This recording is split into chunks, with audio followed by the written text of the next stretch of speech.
Hi, my name is Brittany, and I am in long-term recovery for almost 5 years now. And today, life is great. I am energetic and sweet.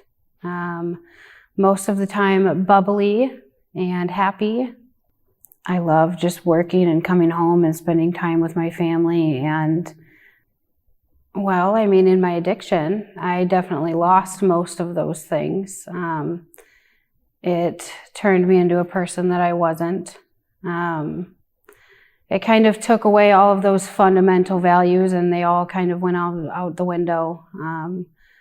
All of those morals and standards that you have just kind of disappear. I was 14, and it was just marijuana, drinking, stuff like that. And then throughout high school, it was just whatever was available I would use. But it wasn't ever a problem. It wasn't an issue. I didn't lose anything. I didn't feel dependent on anything. And then when I met my son's dad, it turned into opiates. That was what our relationship started off with. And I found out that I was pregnant with my son 4 months into our relationship. And right before then was right when I started to feel the effects of the withdrawals from the opiates, because my son's father said, oh, you just need to take another pill and you'll be fine. Lo and behold, I felt fine after that. I was able to stop throughout my pregnancy, which was great. And then I started using it again after my son was a month old.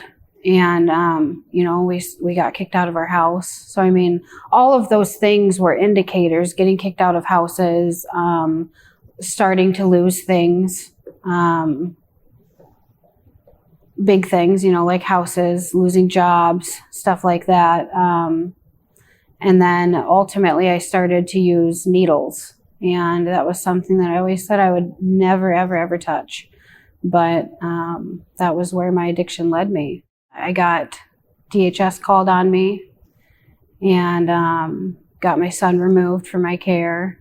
As a mom, you think that nobody can just come and take your child away because that's your kid. I wasn't doing what I needed to do as a mother. He wasn't being properly taken care of, and it was for his safety.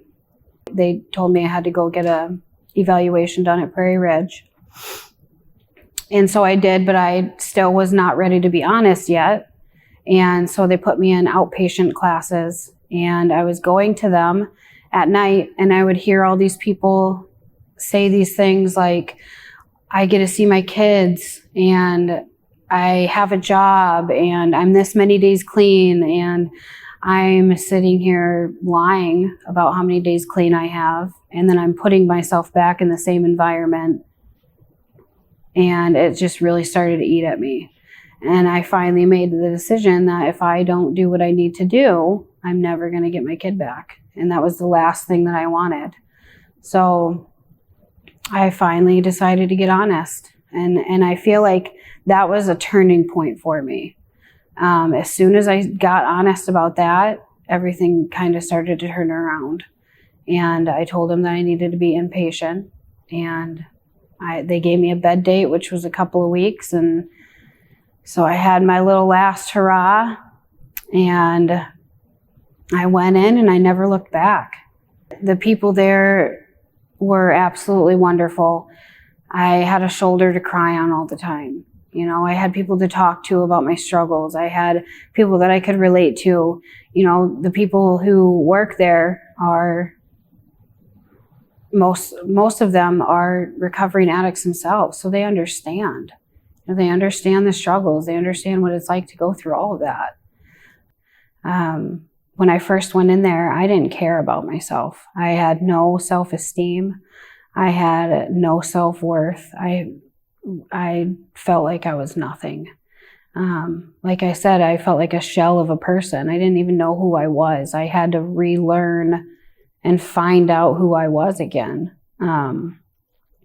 So at first it was my son, and then I realized that, I deserve this. I want this for myself. I deserve to have a good life. I deserve to have my son. I am not a bad person. I made crappy decisions. This addiction is not my fault, but it is my choice to, my recovery is my choice. And that is what I want. It's not an easy road, but it can be. I mean, especially right in the beginning, it can be very tough, but it gets easier every single day. And if we can just be a little kinder to people and take it one day at a time.